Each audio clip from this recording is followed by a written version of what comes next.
Sa darating na Feb 1, 2027, 20 million shorts views na ang kailangan mo para ma-monetize sa YouTube. Imposible na nga ba ito makuha ng mga small YouTubers?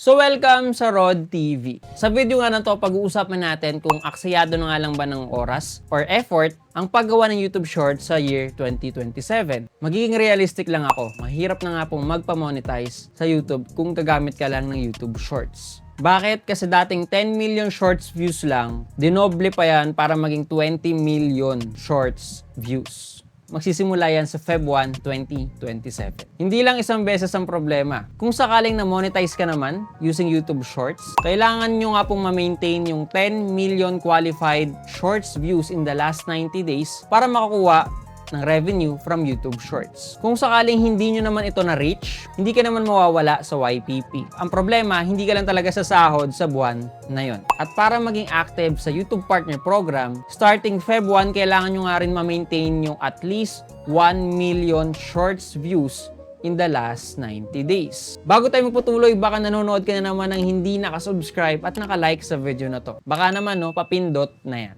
To make it clear, starting Feb 1, 2027, para ma-monetize using shorts, kailangan nyo nga po ng 20 million shorts views in the last 90 days. Para naman magka-revenue, kailangan mo ulit ng 10 million shorts views in the last 90 days. At para manatiling monetize, kailangan mong mag-maintain ng 1 million shorts views in the last 90 days. Meron akong example sa inyo na ipapakita na tingin ko magpapatunay na mahirap na talagang ma-reach ito para sa mga small YouTubers.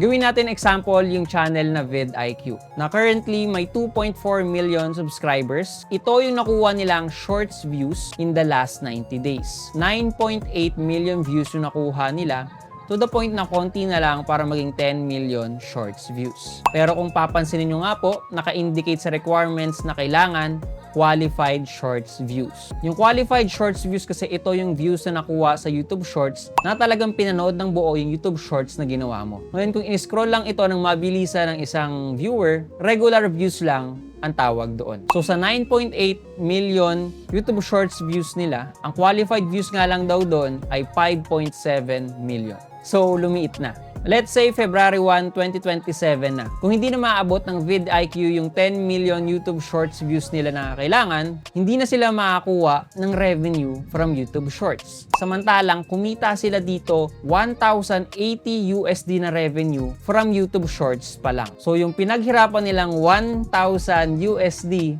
from YouTube Shorts ay bigla na lang mawawala kung sakaling hindi nila ma-maintain ang 10 million YouTube Shorts views. So, ang sakit, di ba?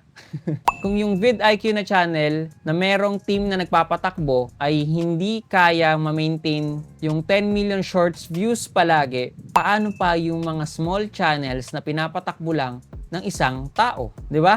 Mukhang imposible na. Kaya mas lalaki talaga ang pressure sa mga shorts creator. Kasi hindi na sapat na magkaroon ka lang ng isang viral video. Kailangan mo nang magkaroon ng consistent na performance para patuloy kang makakuha ng revenue at ma-reach mo palagi ang threshold. Minsan pa nga may mga niche sa ibang channel na mahirap makakuha ng trending na YouTube Shorts.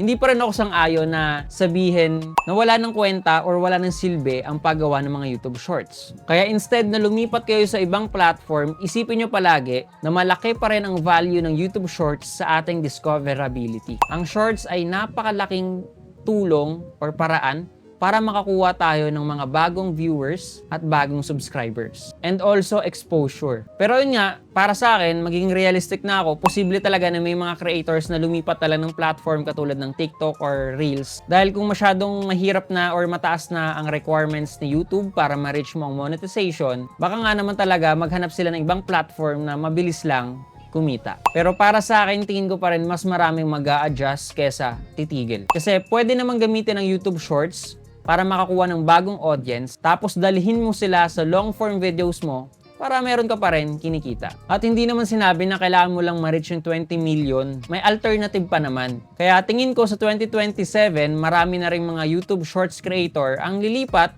or gagawa na rin ng mga long-form content. Kaya sa 2027, mas magandang tignan na lang ang YouTube Shorts as your tool para sa views, discoverability, at audience growth. Kung shorts lang kasi talaga ang gagawin mo para kumita sa YouTube, medyo komplikado na talaga. So oo, mahirap nang kumita from YouTube Shorts sa 2027, pero hindi ibig sabihin no, na tumigil ka na sa paggawa ng shorts. Mas nagbago lang talaga yung role nito mula sa pagkita, papunta sa pagkuha ng mga bagong audience na pwede mong pagkakitaan sa iba't ibang paraan. So, may sense pa rin talaga ang YouTube Shorts sa 2027. I need your comments sa update na nangyari sa YouTube Shorts. Kung ikaw ba, gagawa ka pa rin ba ng YouTube Shorts sa year 2027? Or hindi ka nagagawa? Comment mo naman sa baba yung sagot mo. At pag na-heart ko yan, ibig sabihin na basa ko na yan. Pindutin nyo rin pala yung video na lalabas sa screen. Dahil sinabi ko dyan yung mga posibleng reason kung bakit tinaasan ni YouTube ang requirements sa monetization. Again, thanks for watching. This is Rod TV and peace out.